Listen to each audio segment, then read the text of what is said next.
Hey guys, hey, good morning, good morning, good morning. How are you? How are you? Where are you? This is your girlie Vidna joining you from rainy New York City. Um, just to check in with you guys. This spot is supposed to be where we do our woman empowerment talk with Coach Latasha, but a lot is happening in terms of traveling and vacation and all that thing. So kind of threw us out a little bit, but we will be able to resume normal programming. Maybe not next week, but the week after, because I know she told me she was not available for the 20th. So hopefully, Coach Latasha will be back the week after next. All right. So or I don't know if I can grab her at any point today, but certainly I know she's going to be uh, engaged next week, but we will see. So I just wanted to touch base with you guys to say good morning, to let you know that we're still here. We haven't abandoned ship. um, we pretty much doing the things that people in the Northeast do during the summer, which is to run up and down and try to get everything done because our summer is so short. Up this side, the period that we have that's warm, it's very, very short, very brief. And so a lot of people are usually just running around trying to get stuff done in the very short time before it starts to get cold. So, we're heading into fall already. The lots of rain and things just change from here on. And we step back into being cool, then being cold in short order. So it's kind of where we are right now. Um, yeah, so we're going to continue with our programs. I'm hoping that tomorrow we will be able to have one of the sessions about dealing with grief, right? So far, we have been talking about it. Pauline has been reminding me, and she's very interested to get that off the ground tomorrow. So hopefully that will come through. I will post on here a confirmation if we're going to have that thing about grief tomorrow, Wednesday. And we will continue with other things. I've met up with some folks over the weekend in Long Island. We were celebrating the birthday party of little Marcia, and quite a few people from Newmarket were in attendance. We had a really good time. Uh, um, celebrating her 60th birthday with her and her family. And so we are, I was approached by a few people. What's going on?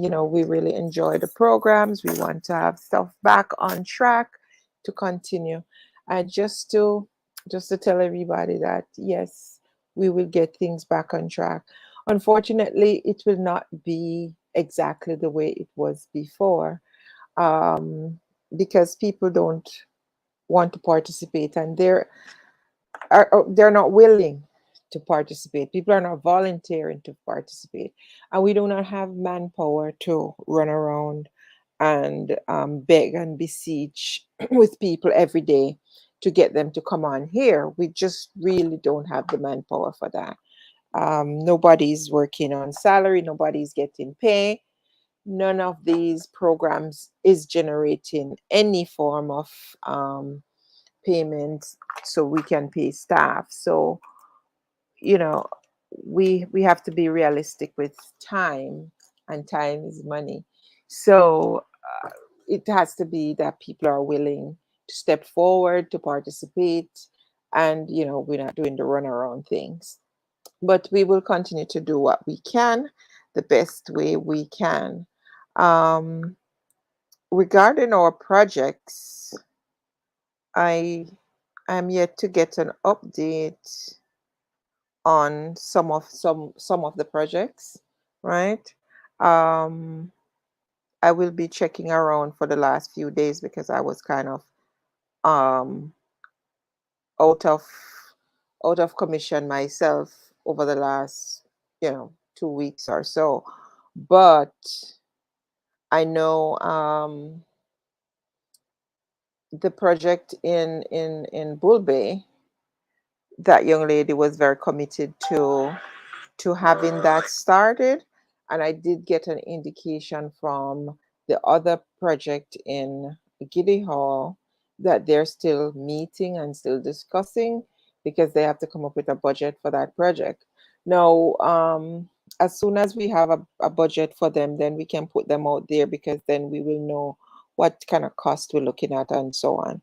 But remember, these projects are meant to be small projects that can be managed by just one person to a handful of people so that we don't have too much jam up. Because, when you have big projects and it involves a lot of people, sometimes you get a lot of jamming up because everybody's commitment level is not usually the same, right?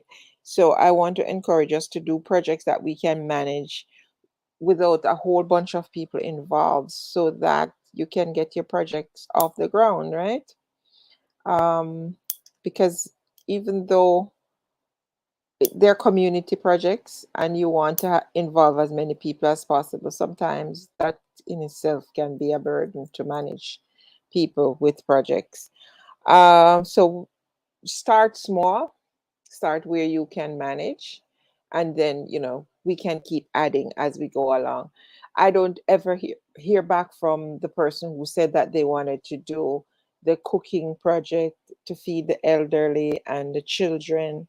That young lady from New Roads, not New Roads, it was, I think she was from Jack's Gate area.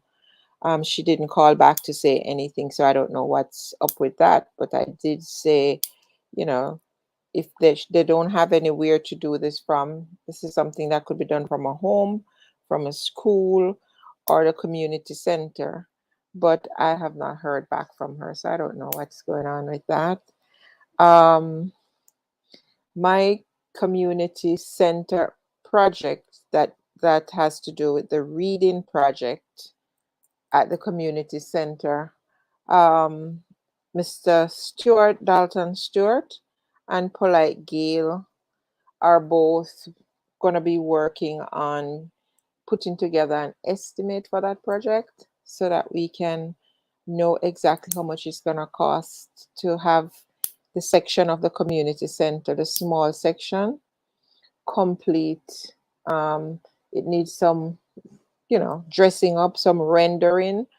The the walls need to be finished properly, and the flooring, um, we're gonna have to tile that also. And I think the bathroom needs a sink, and that's kind of about. Oh, it doesn't have any electricity there either. So those things might be a little bit costly, even though they sound simple. But we're going to do it step by step, one at a time. We're going to need burglar bars as well, because if we're going to put any kind of equipment in there, you have to keep them secured. So that's going to be done in phases and stages. First of all, we just got to get um, the finishing job on the walls, the cement work, render and smooth, and then the painting, right, along with the tiling. And then after that we will figure out something with getting the lights in, so we have electricity there. So we just gonna have to do these things, you know in phases, but we need to have a plan in place. And so the root of the plan has to be with the budget. And so we're working on getting that budget together so we know exactly how much money we will need to bring the project up to scratch. Yeah, and they're working on getting that, and hopefully we'll have that within a month. That's the plan. Um, something strange, not strange, but unexpected. I was at the community center, and a young lady said to me, what are you doing? What are you doing over here? What are you going to do over here? And I said, we're going to put in a reading center. And she said to me, I can't wait because then I will learn to read and write. And it might sound simple because, she just said it, with such, in such a casual manner, she can't wait for the reading center to be put in so that she can learn to read and write. But it just says to me that there is a need. There is a need for something like that. There are lots of people around the area who cannot read, and it or can read very little, and it puts them at a great disadvantage in an age like this where everything is on social media. Everything is, you have to be, you have to be able to read and write to navigate the world. You have your children, you'd like to help them with their homework, you'd like to read labels, you'd like to do a lot of things. So it must be a really, really uncomfortable thing for those who are not able to read and write at this stage. So I do think that the reading center will serve a great purpose. And taking on a project like that, a mission like that, it's going to be hard to get everything together, but in the end, it will be so worth it. And that's why we want to push through to make sure that that continues, right? And as soon as I hear from Mr. Stewart about, what kind of cost we're looking at, what kind of cost to render, how much material we'll need to render out the place, to get the tiles in, how much tiles, and so on. I'll put it out there so that as a community, we can choose to sponsor what we want to sponsor in terms of getting these things in place. Um, it will be very, very open, so everybody will know where we are and what we're doing with the project. But how many other people are out there who would be waiting to see this center put in so that they can go sit down and learn to read and write properly? It is something that's needed in that area because we all know the stories of people not being able to go to school back in the days for various reasons, whether it is to stay home with siblings, whether they were sick, whether they had sores, all sort of things. So it is going to be something that I think the community will be proud of when we have that center finished and open. And I hope that we will see people utilizing it, right? Um, we don't want to build it and it's just left there, right, locked up. We hope that we will see people utilizing it to bring themselves up to speed with their education, right? And for the other projects, we'll just continue pushing on, right? So far, so good. We would love to get the project in Bull Bay pushed off because that's gonna be simple also. My conversation with the project chairman recently, like a few weeks ago, was to probably she wanted to do like 20 something kids and 20 something adults, scale back on the number so that you can do it from your home. You can start from your home to prepare the meals and so on, so we can get it going. You know, we don't want to we don't want to create bottlenecks so that we can't push things off. So we hope to that we can have some more words on that shortly so that we can get it off the ground. Um, what else is going on? Newmarket is on the go. There's a lot happening in the area in terms of development. If you've been there recently, you would have seen a lot of improvements, and we think it will continue. It's a trend that will continue, right? All right, so there are some there are some other small things that came up, some other discussions. One of the discussion um, was to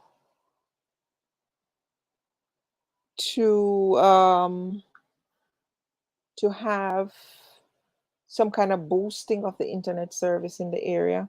That's a project that we have to look at in details. I'm not sure yet what that will entail, but I do know that somebody from the area called and spoke with me about what what can we do to get better internet service, whether or not we could put in additional um, thing to bring signal in. I don't know what the technical aspect of that would be like. It's still something I need to discuss to see if any good can come of that, right? But there is a great concern for the about the inconsistency of internet service in the area, and some areas are not getting strong enough coverage and reliable enough coverage. So rather than sit around and fuss about it, how can we help the process so that when people visit from overseas, you know, they have service that they can continue their jobs. And that's kind of what was his biggest concern. He'd love to spend more time in the area, but unfortunately, when he's there, he doesn't have internet service. Um, I remember in when was it? November, December last year, I spent some time in Jamaica, and when I went back, that was like what, 2 weeks, I think it was, I was there.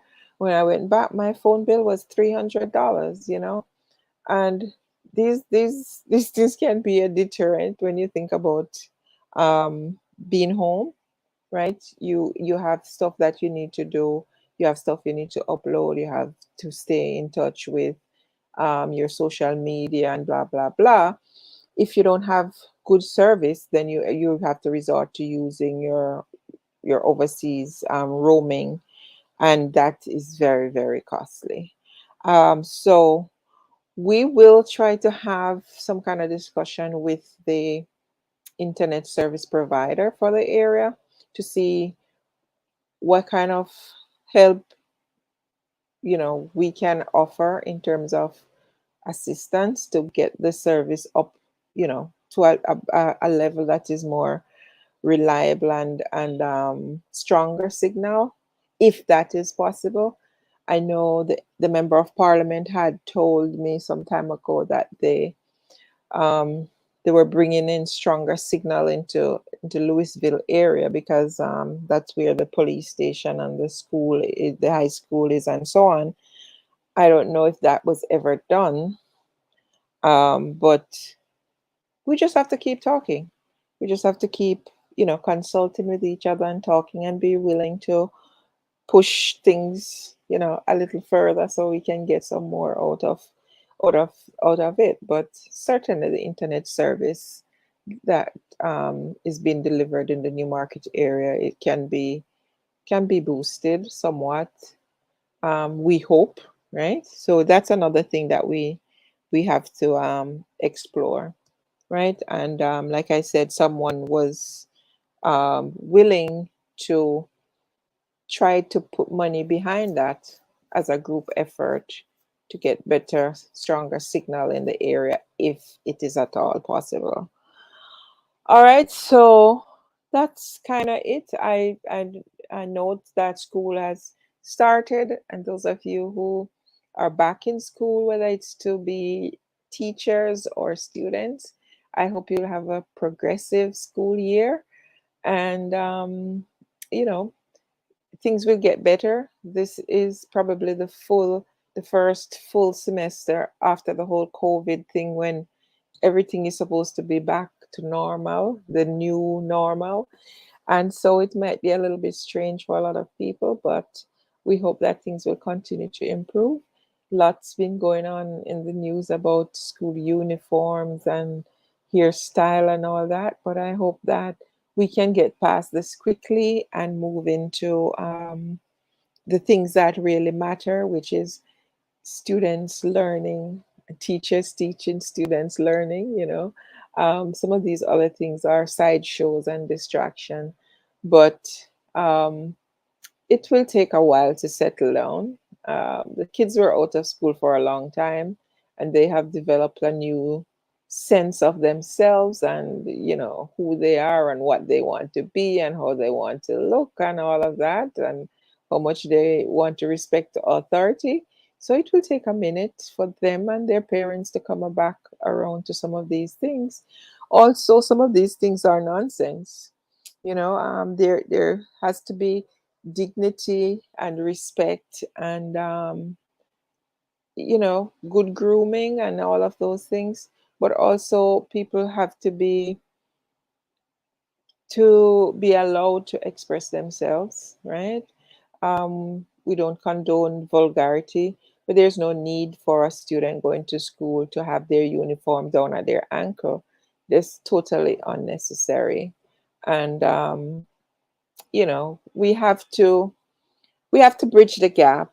The younger, we're not saying they should go naked. We're not saying that we should encourage the boys to wear their pants so tight that they have to put their foot in a plastic bag to slip it in the pants. That's not I don't think it is even healthy, because they need to get some kind of airflow inside their genital areas.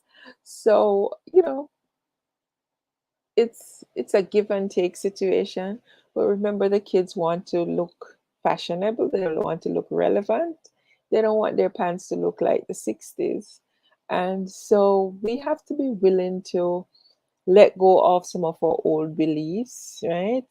And the parents, you have to be vigilant, because you see the pants you bought, you took it home, it had some slack, and then suddenly you see the kid going out with it is so tight that it can't stay upon him. It means that he took it to somewhere to get it repaired or taken in. So if you're paying attention, you would know that, right up, that something is wrong. The barber, the not barbers, the tailors have to be responsible too about how much they're taking in the kids' uniform, so that they can walk in them. Yes, you need the money, but you have to also be responsible to tell this kid that, hey, man, you can't make your pants so tight. You're growing. Um, you know, Within a few months, this probably won't fit you. So we have to try to strike a balance between the old and the new, but not to be extreme. All right. We have to understand the young people's need to be in fashion, even if it's their uniform. Um, that we maintain good judgment in that. Cut them a little bit of slack, but don't allow it to go overboard. It is completely ridiculous to expect young ladies to be wearing skirts all the way down to their knees as a form of uniform.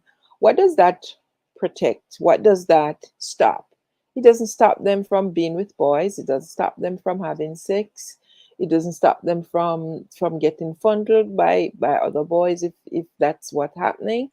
It doesn't stop them from attracting the opposite sex. They will always find a way. So we can strike a balance, somewhere there. You could say the uniform should not be above their knees, right? Instead of telling them to put it on their ankle, what good is that going to serve? And I heard someone saying, who has the extra money to buy so much fabric to waste? to be putting their uniforms all the way down near their ankle. That's ridiculous. There's no need for that. You could still maintain a good amount of modesty by having the kids' uniform just on their knee or below their knee. There's no need to go beyond that, and it's just excessive, and it is an abuse of power, literally, for us to be imposing all of these things on the kids. It will not make them a nun. We're not running a convent. Um, and kids need to feel good and feel a sense of um I don't know, feel good within themselves when they put on their uniform to go out.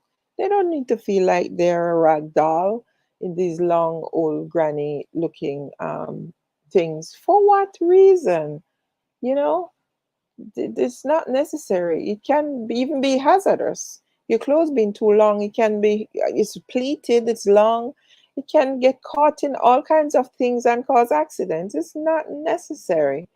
And I hope the principals, use some kind of judgment, come together with the parents and find a common ground. Because the pictures that I've seen online of some of these kids who got kicked out of school because of their uniform, it is ridiculous. Simply ridiculous. Not even in our days of being in school were we told that our uniforms had to be so long. No, not at all. So we want to bring back order. We want to bring back um, respect. We want to bring back some amount of modesty. We want kids to feel like they're kids and all of these things. But there are other ways to do this. There are other ways to do this. And the uniform thing is not the main thing to get that done, and it is not going to solve any problem, right? We don't want them to come inside, they're half naked and their skirts so short that when they sit down, their underwear showing, or the boys, the top of their underwear showing, or the pants too tight that they can't move. We don't want that. But there has to be some middle ground where the kid is comfortable, the parent is comfortable, and the school is comfortable. And it cannot be the extreme side of them wearing their clothes down to their ankle. It's completely ridiculous. Completely ridiculous. So as these debates continue, and as for hairstyle, we need to change some of these rules because it doesn't matter. It really is not that serious, right? It's not that serious. And I hear a lot of people saying rules are rules. So you have to follow rules. But remember, in any society, any civilized society, rules change, right? They change with the times. They were put there at a particular time for a particular reason, but it does not mean that they cannot be revised. They have to be revised with the times, right? And in some of these schools, you might very well find that some of their students will be leaving if they can do better to go to other schools, right? And it's not because that school wasn't good, but if you strangle yourself because of you being inflexible with time, then people will leave and go somewhere else. People will exercise other rights, right? So we have to be careful what we're doing. I suspect a lot of these strenuous things are coming out of areas where there aren't a lot of schools, so there aren't a lot of options. So people try to be excessive because maintaining number is not at the top of their list, so they can be abusive and get away with it, right? Because the parents can't afford to walk them out and take them to another school. um so I hope in the cases where this excessive force and overreaching by principals to enforce things that are not so necessary. I hope we will get past that to a place where everybody can sit down and come together to make a decision for the kids that will make the kids themselves comfortable, as well as their parents and the school, because that should not be rocket science. That should not be rocket science. The kids can wear their pants straight, without them being big and baggy, but they don't have to be tight that they have to use plastic bag to put their feet in there. Parents have to be vigilant about that, and the kids have to understand, even the health aspect of that. There's one place for fashion, and there's another place for health, what is healthy. And so, you have to educate them as to how much they can damage their themselves in the long term for not having enough ventilation in their pants as young men growing up, and how this can affect them later. So some amount of education is needed, right? It's not just about fashion. It's okay for them to wear their stuff that way on the weekend, but you need to tell them, you're spending so many hours in school, and the reason why they need to have some space in their pants. Then that might make a difference. Rules are rules, and rules should be followed, but rules do become old and irrelevant sometimes over a period of time, and they need to be revised. And this will take the Parent Teachers Association to sit down and make these changes so that it's comfortable for everyone involved, right? So we hope that as these debates continue, that we can see some kind of coming together of the communities that are involved, and some kind of consensus, right? Consensus from home with school and the child. The dialogue has to include the young people. You can't leave them out of the discussion, because it is about them. And young people of old and young people now, they're different, because these kids, they know their power, they understand their power and their rights, and they will exercise them. They're not like our age, when we were growing up in God knows how many years ago, right? They understand their power and their rights, and they do exercise them. So let's try to meet them halfway. Let's try to create an environment for them that they're comfortable and want to learn and want to go to school. All right. Okay, so that's kind of it. I'm gonna run out of here. I have to go off to um, see the dentist to get my teeth looked after, so that I can grow old, still having teeth in my mouth, right? We have to take care of ourselves. Yeah, so those are just the updates I wanted to bring you guys, to let you know we're still, here pushing. We might not be on every day. Hey, Carlos, how you doing, bro? We might not be on every day, but it's not that we're not doing every stuff are still happening in the background. And I I did go over telling you that Mr.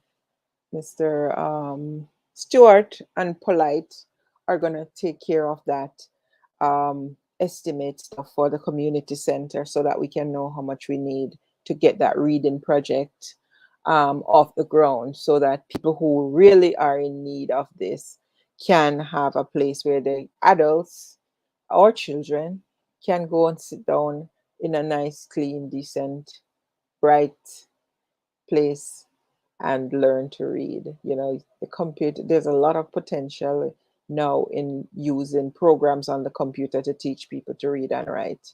So there's no need for people to not be able to read and write, because there are lots of ways to teach them now. So we want to see that up and running as soon as possible.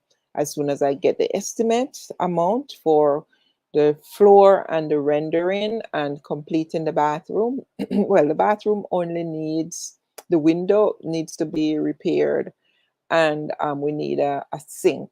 That's it. There's a toilet there already, in that side of the building. So The burglar bars will need to be redone also on the inside.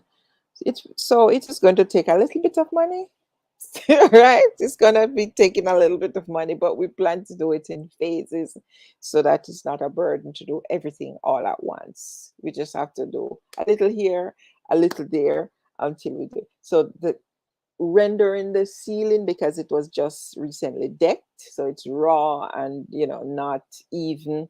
So we have to get that done properly, and around you know the ceiling, to the sides up there does need to be dressed up and everything. That those two things on the floor, I think, are the first two things we will tackle.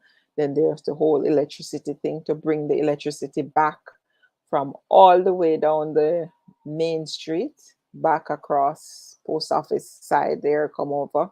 I think that's where the line was. Now the line is down. I don't know why it was left into that disrepair, but it is what it is. We just have to work with it a little at a time to get it back to form.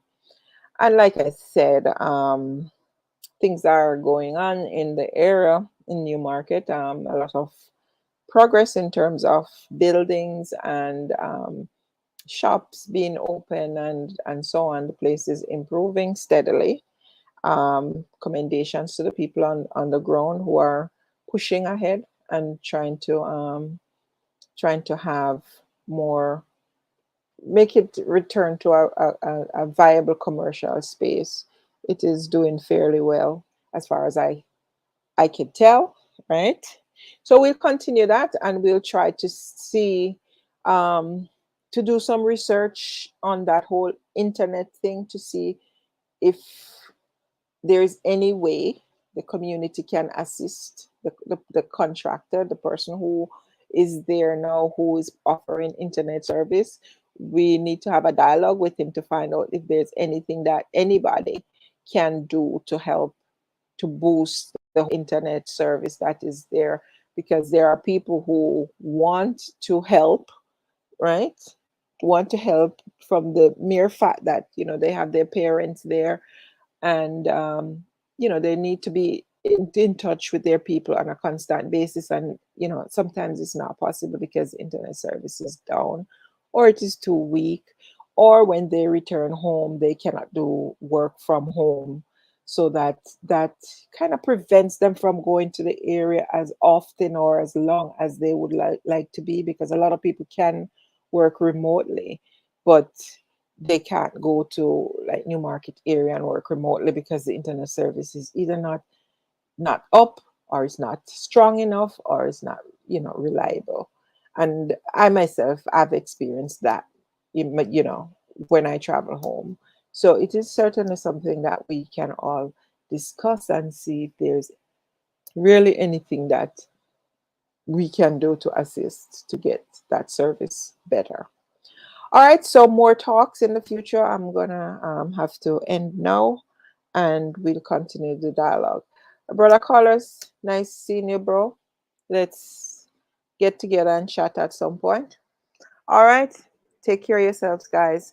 Like I said, the program that is supposed to be on at this time with Coach Latasha, I know for sure she was not available. She will not be available next week, but the week after that, she should be back here with that empowering of women. So I was just kind of holding down this spot for her because she was not going to be here today. Now next week, all right. But we'll continue, and we're trying to get together something for tomorrow's program, which is supposed to talk about grief and just coping with loss, and how people are coping with just hardship and everything else that's happening with them, how is it impacting them, just to offer some hope. So we're hoping that that's going to be on tomorrow. I will put out a flyer for that, so that you guys will know what time we are on. All right, so tada, take good care, guys. Love you. Bye bye.